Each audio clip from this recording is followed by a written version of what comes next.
I'd like to tell you about the strangest secret in the world. Some years ago, the late Nobel Prize-winning Dr. Albert Schweitzer was being interviewed in London, and a reporter asked him, "Doctor, what's wrong with men today?" And the great doctor was silent a moment, and then he said, "Men simply don't think." It's about this that I want to talk with you. We live today in a golden age. This is an era that man has looked forward to, dreamed of, and worked toward for thousands of years. But since it's here, we pretty well take it for granted. We in America are particularly fortunate to live in the richest land that ever existed on the face of the earth, a land of abundant opportunity for everyone. But do you know what happens? Well, let's take 100 men who start even at the age of 25. Do you have any idea what will happen to those men by the time they're 65? These 100 men who all start even at the age of 25 believe they're going to be successful. If you asked any one of these men if he wanted to be a success, he'd tell you he did. And you'd notice that he was eager toward life, that there was a certain sparkle to his eye, an erectness to his carriage, and life seemed like a pretty interesting adventure to him. But by the time they're 65, 1 will be rich. 4 will be financially independent. 5 will still be working. 54 will be broke. Now think a moment. Out of the 100, only 5 make the grade. Now why do so many fail? What has happened to the sparkle that was there when they were 25? What's become of the dreams, the hopes, the plans? And why is there such a large disparity between what these men intended to do and what they actually accomplished? When we say about 5% achieve success, we have to define success. And here's the best definition I've ever been able to find. Success is the progressive realization of a worthy ideal. If a man is working toward a predetermined goal and knows where he's going, that man is a success. If he's not doing that, he's a failure. Success is the progressive realization of a worthy ideal. Rollo May, the distinguished psychiatrist, wrote a wonderful book called Man's Search for Himself. And in this book he says, the opposite of courage in our society is not cowardice. It is conformity. And there you have the trouble today. It's conformity, people acting like everyone else without knowing why, without knowing where they're going. Now think of it. In America right now, there are over 18 million people 65 years of age and older. And most of them are broke. They're dependent on someone else for life's necessities. Now, we learn to read by the time we're 7. We learn to make a living by the time we're 25. Usually by that time, we're not only making a living, we're supporting a family. And yet, by the time we're 65, we haven't learned how to become financially independent in the richest land that has ever been known. Why? We conform. And the trouble is that we're acting like the wrong percentage group, the 95 who don't succeed. Now, why do these people conform? Well, they really don't know. These people believe that their lives are shaped by circumstances, by things that happen to them, by exterior forces. They're outer-directed people. A survey was made one time that covered a lot of men, working men, and these men were asked, "Why do you work? Why do you get up in the morning?" 19 out of 20 had no idea. If you ask them, they'll say, well, everyone goes to work in the morning, and that's the reason they do it, because everyone else is doing it. Now let's get back to our definition of success. Who succeeds?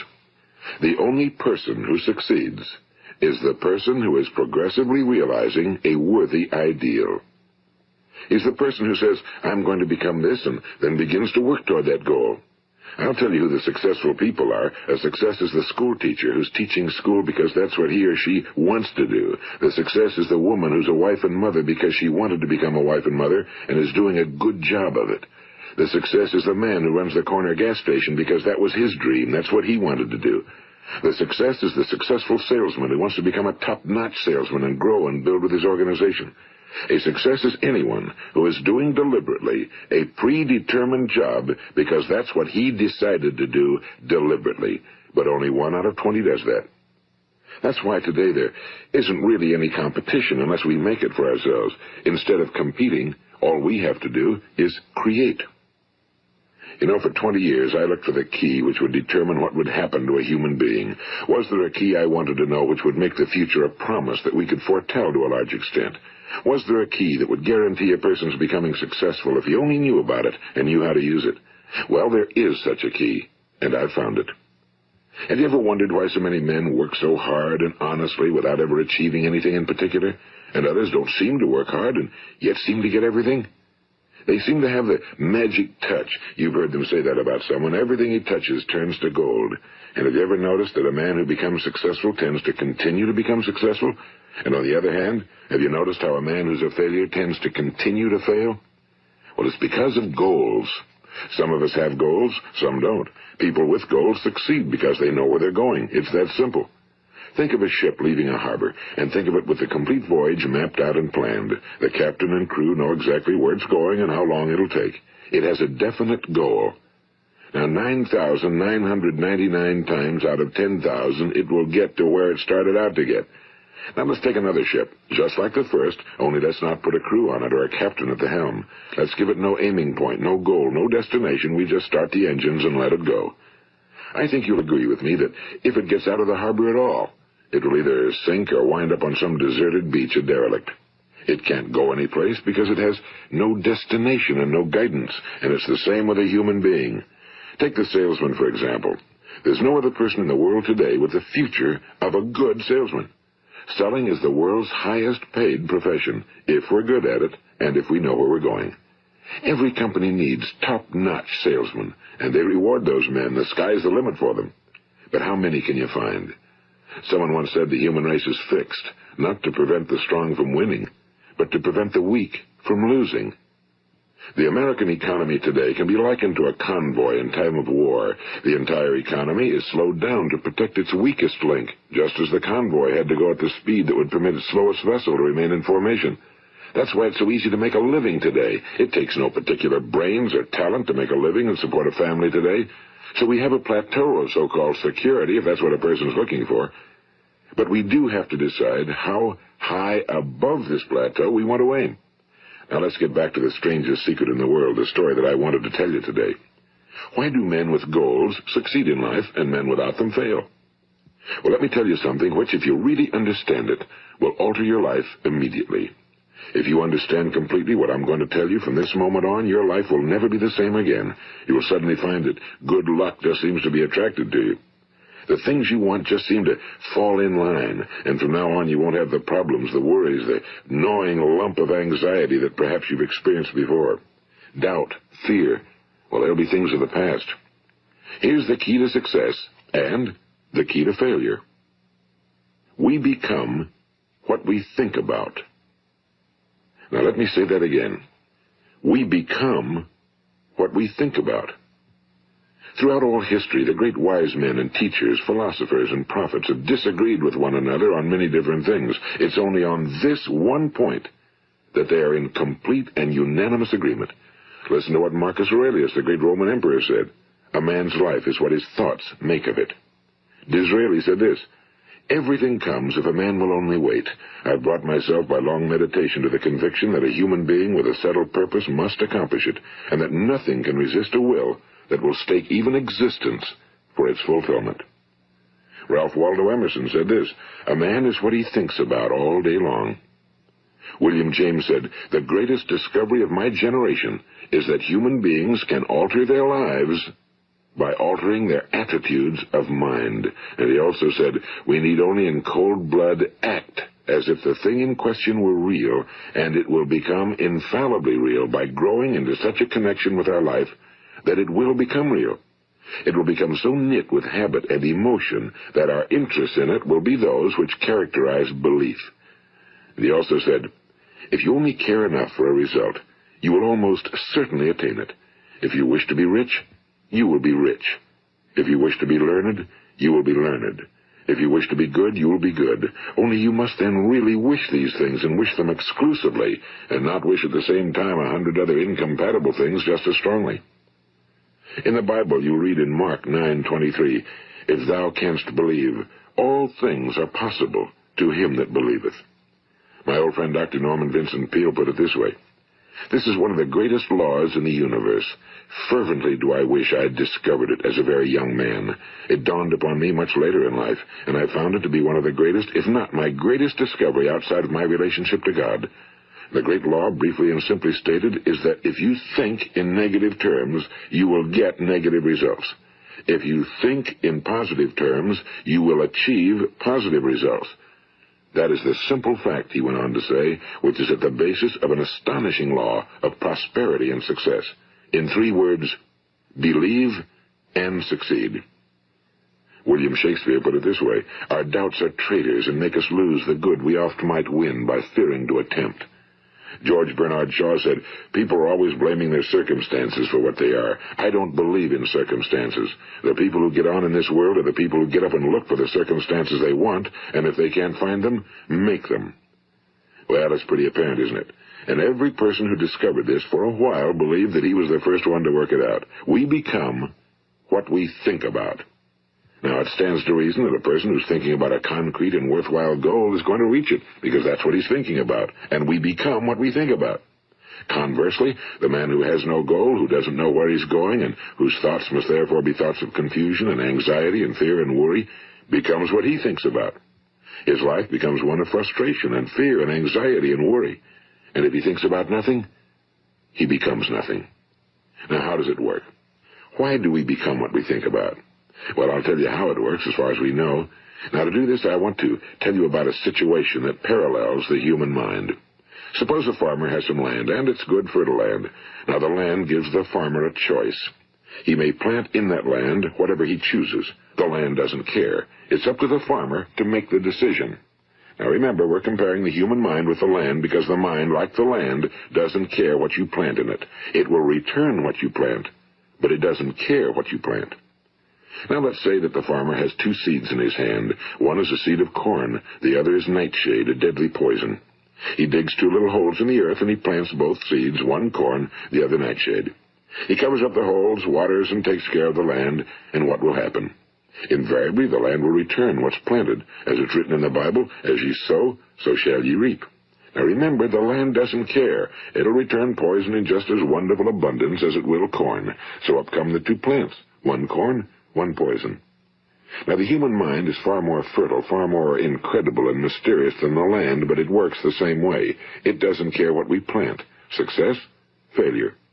A concrete, worthwhile goal, or confusion.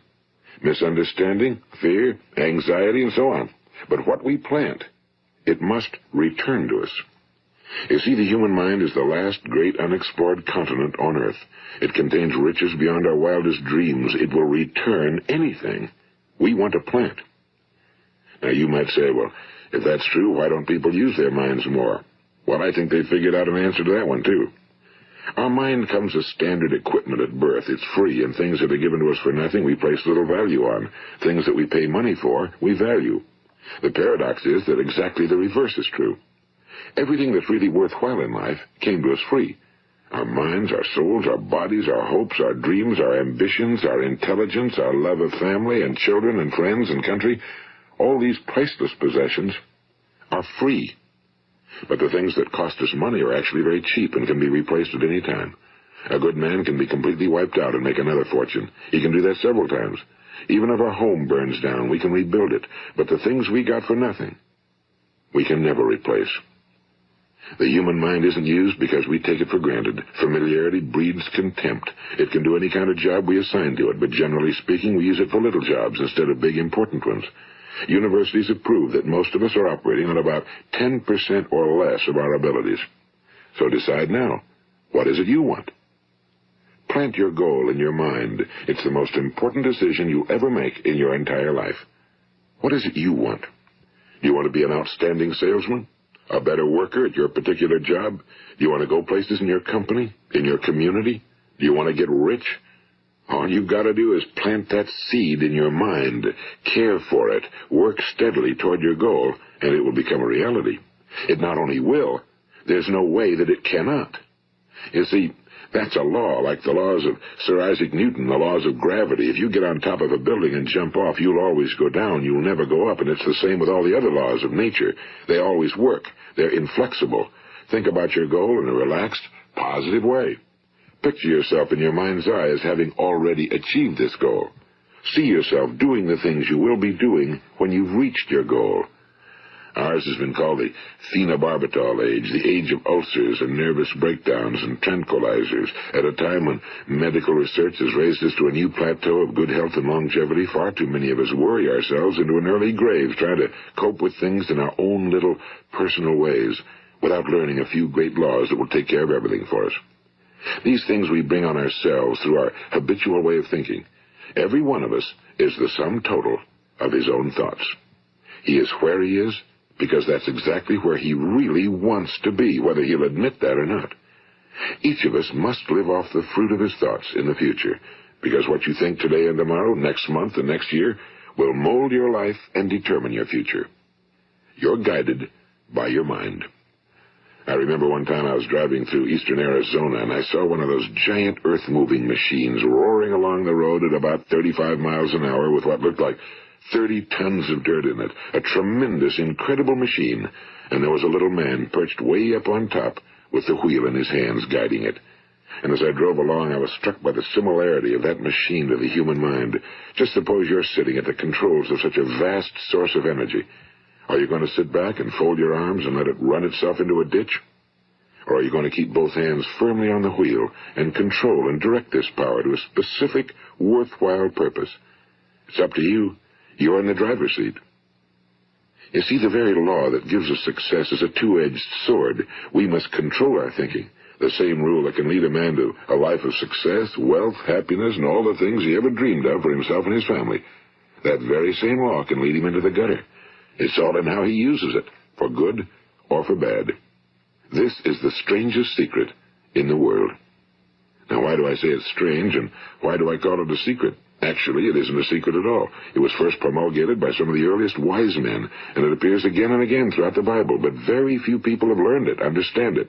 That's why it's strange, and why for some equally strange reason it virtually remains a secret.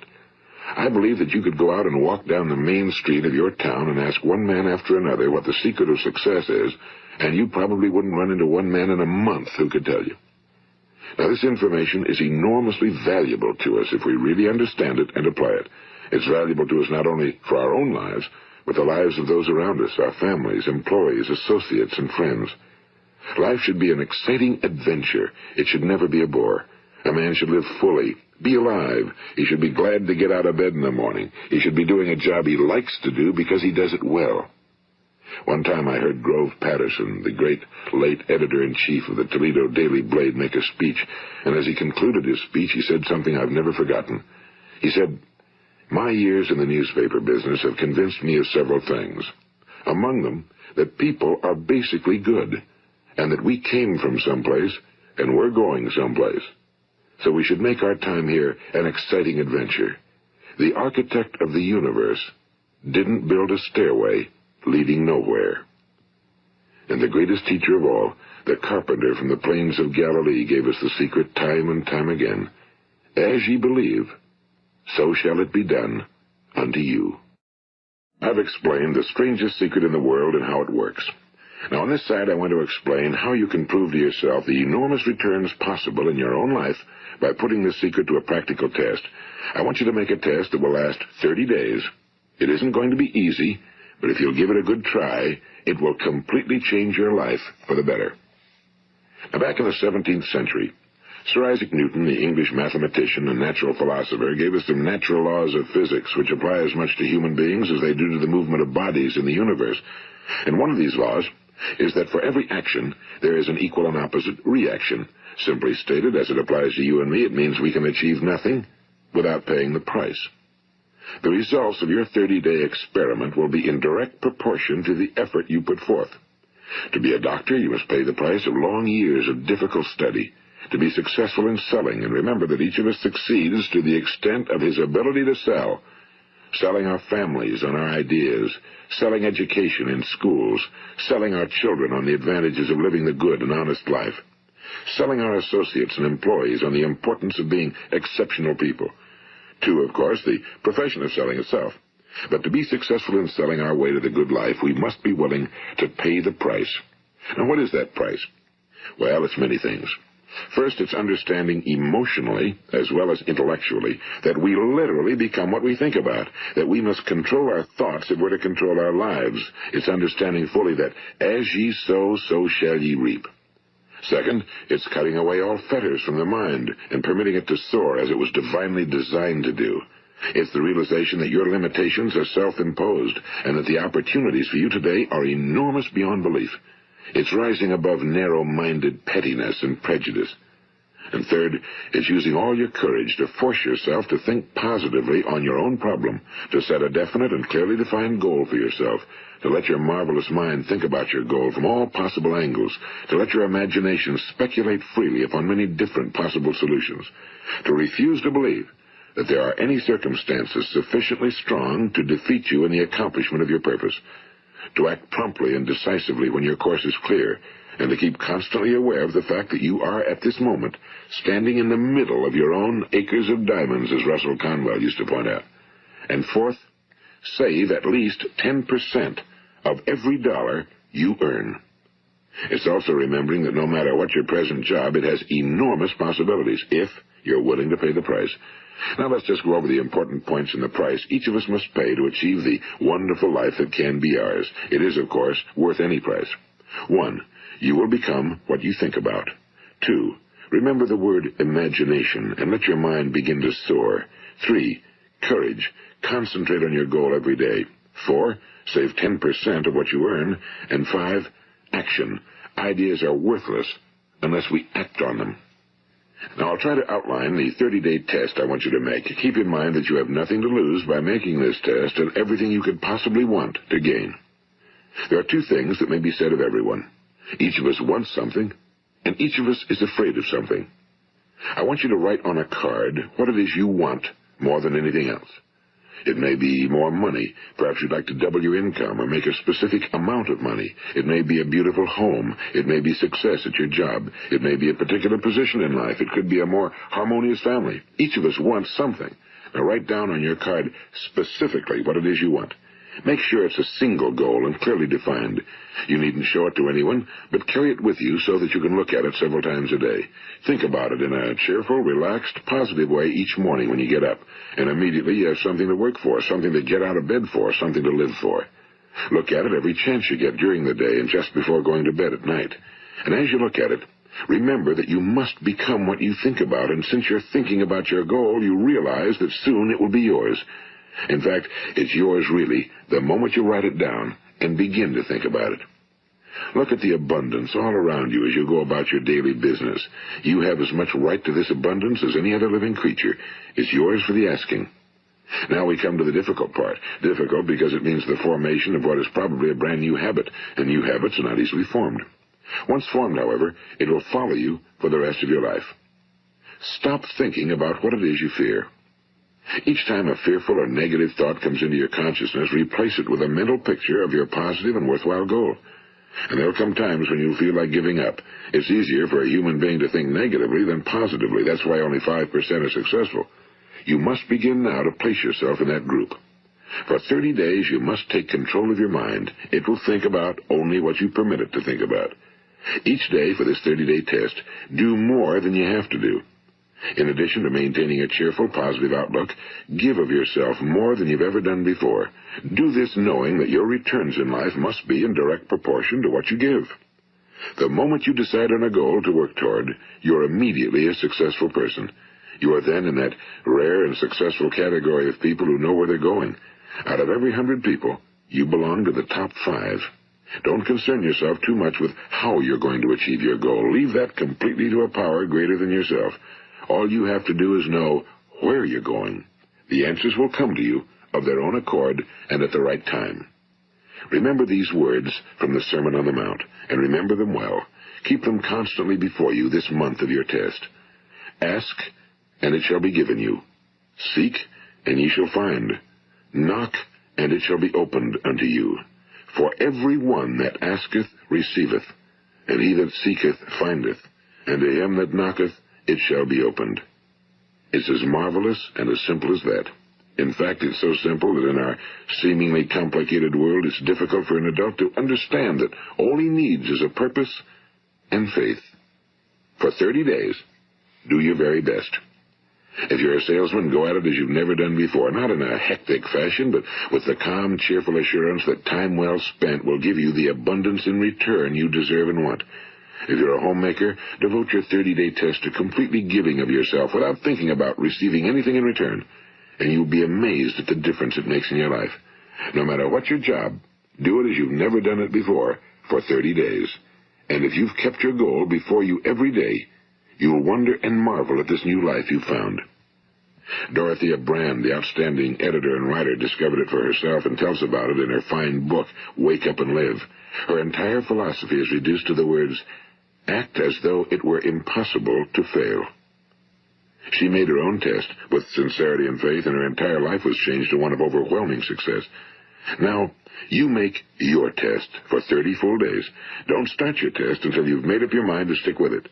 You see, by being persistent, you're demonstrating faith. Persistence is simply another word for faith. If you didn't have faith, you'd never persist.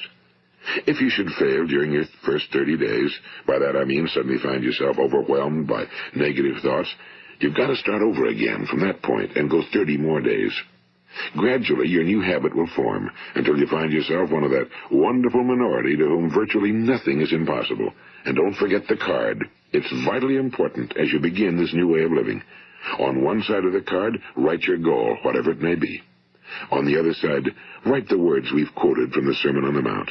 Ask, and it shall be given you. Seek, and ye shall find.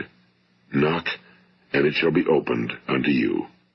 Nothing great was ever accomplished without inspiration. See that during these crucial first 30 days, your own inspiration is kept at a peak. And above all, don't worry. Worry brings fear, and fear is crippling. The only thing that can cause you to worry during your test is trying to do it all yourself. Know that all you have to do is hold your goal before you. Everything else will take care of itself. Remember also to keep calm and cheerful. Don't let petty things annoy you and get you off course. Now, since making this test is difficult, some will say, why should I bother? Well, look at the alternative. No one wants to be a failure. No one really wants to be a mediocre individual. No one wants a life constantly filled with worry and fear and frustration. Therefore, remember that you must reap that which you sow. If you sow negative thoughts, your life will be filled with negative things. If you sow positive thoughts, your life will be cheerful, successful, and positive. Now, gradually, you will have a tendency to forget what you've heard on this recording. Play it often. Keep reminding yourself of what you must do to form this new habit. Gather your whole family around at regular intervals and listen to what's been said here. You know, most men will tell you that they want to make money without understanding the law. The only people who make money work in a mint. The rest of us must earn money. This is what causes those who keep looking for something for nothing or a free ride to fail in life. The only way to earn money is by providing people with services or products which are needed and useful. We exchange our time and our product or service for the other man's money. Therefore, the law is that our financial return will be in direct proportion to our service. Now, success is not the result of making money. Making money is the result of success, and success is in direct proportion to our service. Most people have this law backwards. They believe that you're successful if you earn a lot of money. The truth is that you can only earn money after you're successful.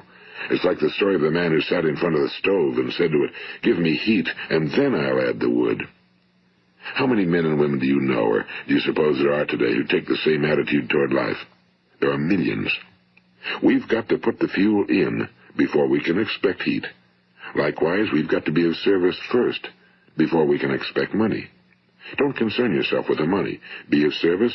Build, work, dream, create. Do this, and you'll find there's no limit to the prosperity and abundance that will come to you. Prosperity, you know, is founded upon a law of mutual exchange. Any person who contributes to prosperity must prosper in turn himself. Sometimes the return will not come from those you serve, but it must come to you from someplace, because that's the law. For every action, there is an equal and opposite reaction. As you go daily through your 30-day test period, remember that your success will always be measured by the quality and quantity of service you render, and money is a yardstick for measuring this service. No man can get rich himself unless he enriches others. Now, there are no exceptions to a law. You can drive down any street in America and from your car estimate the service that's being rendered by the people living on that street. Had you ever thought of this yardstick before? It's interesting. Some, like ministers and priests and other devoted people, measure their returns in the realm of the spiritual, but again, their returns are equal to their service. Once this law is fully understood, any thinking person can tell his own fortune. If he wants more, he must be of more service to those from whom he receives his return. If he wants less, he has only to reduce his service. This is the price you must pay for what you want. If you believe you can enrich yourself by deluding others, you can end only by deluding yourself.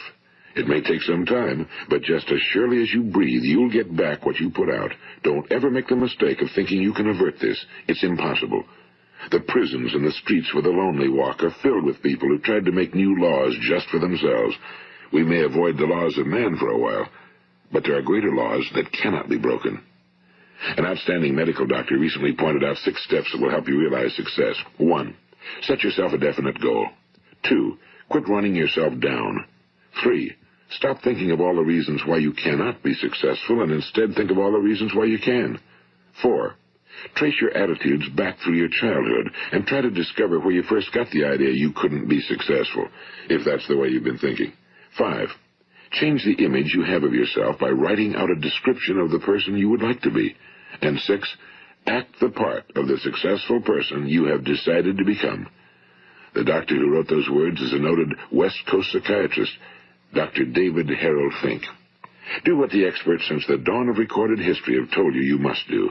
Pay the price by becoming the person you want to become. It's not nearly as difficult as living unsuccessfully. Make your 30-day test, then repeat it again, and each time it will become more a part of you until you'll wonder how you could ever have lived any other way. Live this new way, and the floodgates of abundance will open and pour over you more riches than you may have dreamed existed. Money? Yes, lots of it. But what's more important, you'll have peace. You'll be in that wonderful minority who lead calm, cheerful, successful lives. Start today. You have nothing to lose, but you have a whole life to win. This is Earl Nightingale, and thank you.